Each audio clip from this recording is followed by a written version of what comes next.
What's up, guys? My name is Alex Johnson, aka Alejandro Johansson, and I'm here to do a movie review. So I've been, considering doing this for a while. I got Movie Pass, which lets you go to the movies for essentially $10 a month. You can go see one movie a day, every day for a month for $10. It's great.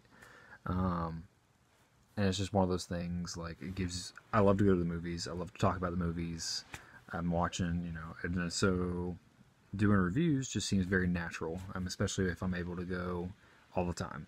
So today I saw Wrinkle in Time. It's Disney's new flick based on a book that I read when I was in sixth grade. I actually didn't know this, but Disney did a movie based on the book a few years back. I never saw it, but I just thought that was interesting because I loved the book, had no idea that there was another movie. Anywho, so I think the model that I'm going to do when I do reviews is that I'm going to do like a brief synopsis because I don't want to give you. I want to try to avoid spoilers as much as possible. I hate spoilers. Sometimes I'll ask for them just because I want to know how people feel. But as a general rule, spoilers are a no-go for me. So I'm not going to give you spoilers, ideally. So a brief synopsis. My take on the visual effects, the audio, the score, the costumes, and my review of the story itself. And we'll just kind of go from there. If this turns into like a regular thing, awesome. If it's, just a couple times, just something that I do for fun, that's also cool. I'm just trying it out. Want to see how this goes. So let's get right into it. So the synopsis of A Wrinkle in Time is as follows. This girl and her brother they live in this family. They have this dad, and he's a brilliant man. He's super smart, super loving, and he's incredible. And out of the blue, he disappears, and the movie takes place just after 4 years after his original disappearance. So he's been gone for 4 years. The son has grown up. He's somewhere around 5 or 6, if I had to guess. It doesn't really tell you, but you see him as a baby, and then you see him, a little bit more grown up, and then the daughter is probably close to being a teenager, if I had to guess. But like I said, it's 4 years after their dad's gone, so they've had 4 years worth of growing up without him. And as a psych major, I'm aware that family matters. A parent's role in your life is pretty big and can shape you either for the better or worse. But what shapes you even worse than that is a missing parent. And so initially the movie kind of plays on that dynamic, and you really get to see how her dad not being around changes her perception of life. So this movie is kind of a journey through the eyes of the daughter and how she realizes that she's a person, with feelings and emotions, whether he's around or not. So that's the synopsis. Is it's a journey, basically it's the son and the daughter's journey to get their father back, and more than that, it's a journey of finding themselves, especially for the daughter. So, excuse me. That's the synopsis. As far as the visual effects go, it's a Disney flick. Disney rarely disappoints. There's been some Disney flicks that I've walked out of, and I'm like, that's okay. But I've never seen a Disney flick and walked out and been like, that was awful. And this is one of those movies that just kind of hammers that in. That I walked in there, and from the get-go, the movie is very vibrant. It's very bright. There's all kinds of colors. I don't want to give you too much away, but they kind of go to different planets, different worlds, and just the vibrancy and the colors, it's incredible. Honestly, at times it was overwhelming. Like there's all these flowers and the color, you've got a blue sky as the backdrop, and then you have like all these shades of red and yellow and orange and pink, and it was beautiful, honestly. It's the kind of thing that people, dream about, really. So it was very dreamlike. That's actually a great way to put it. It's dreamlike. And so and an interesting dynamic is that later in the movie, whereas you have this vibrancy in the get-go, you have the exact opposite, and yet this quote-unquote exact opposite is still incredibly detailed. It should be dark and bleak and gross, and it is. I don't want to take away from the dark part of the movie, but even that there was such an intention to detail that it did not disappoint. It was very great.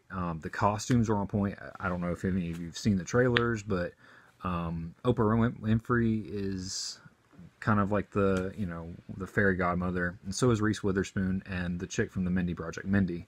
They kind of play this fairy godmother-esque role, and each of them has different costumes that they go through. Like I think I counted 4 each of them. I was more focused on the movie than I was like counting, but off the top of my head, I want to say they had 4 costumes each, and they're a little outlandish. There's no questioning that, but that's kind of what makes them so unique and so great.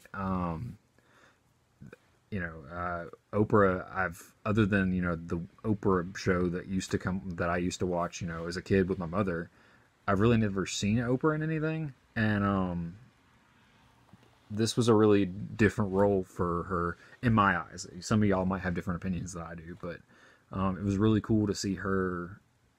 She takes on kind of a motherly role, like an arm's length mother, and it was a really interesting dynamic to see her in that. So, as far as their costumes and the way the world was painted, I loved it. It was great. So let's move on to the acting and the story and all that. So I'm sure a lot of you that are watching this have probably read the book. I read the book in the 6th grade. That was like 10 years ago for me. It's been a while, honestly. And I don't remember all the intricate details. Like I could have told you that the Happy Medium was my favorite character. And so as far as the story goes, I kind of had a fresh outlook because I don't remember too much of the movie, or too much of the book. The story takes, if you watch a lot of movies, the story takes kind of these expected progressive steps. Like it things have to happen for the plot to accelerate, and so you kind of see stuff coming. There's not a whole lot that happens that you're like, oh my god. And it's a Disney movie, so like this is not me talking bad about them, but there's not going to be a whole lot of like dynamic plot in a Disney movie because it's not necessarily meant for older audiences. I'm not saying older audiences can't enjoy Disney, but their main demographic is ideally kids, so a plot for them is more straightforward, I believe.